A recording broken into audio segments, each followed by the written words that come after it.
जिल्ह्यात कोरोनाच्या साथीनंतर तब्बल 2 वर्षांनी स्वाईन फ्लूने शिरकाव केल्याने खळबळ उडाली आहे। मिरज पूर्व भागातील एका गावातील 1.5 वर्षाच्या बालकाचा स्वाईन फ्लूचा अहवाल पॉझिटिव्ह आलाय। त्या बालकावर मिरजेतील शासकीय रुग्णालयात उपचार सुरू आहेत। सध्या बालकाची तब्येत ठणठणीत असल्याची माहिती आरोग्य विभागाच्या वतीने देण्यात आली आहे। दरम्यान बालकाच्या संपर्कातील लोकांचे नमुने तपासणीसाठी घेण्यात आलेत।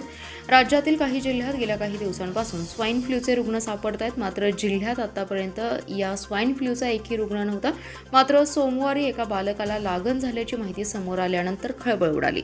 मिरज पूर्व भागातील एका गावातील बालकास ताप आल्यामुळे दिनांक 28 जून रोजी मिरज शासकीय रुग्णालयात दाखल करण्यात आले होते। मात्र ताप कमी होत नसल्याने डेंग्यू, स्वाईन फ्लूसह इतर चाचण्या करण्याचा सल्ला वैद्यकीय अधिकाऱ्यांनी दिला होता।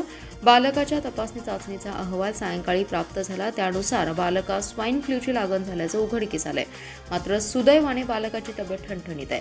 तसेच पुढील 1 ते 2 दिवसात त्याचा डिस्चार्ज देण्यात येणार आहे।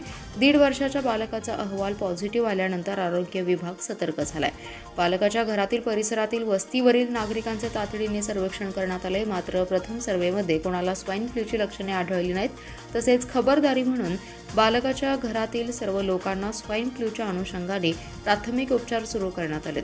कोणीही घाबरू नये, मात्र लक्षणे दिसल्यास तात्काळ डॉक्टरांचा सल्ला घेण्याचं आवाहन करण्यात आलंय।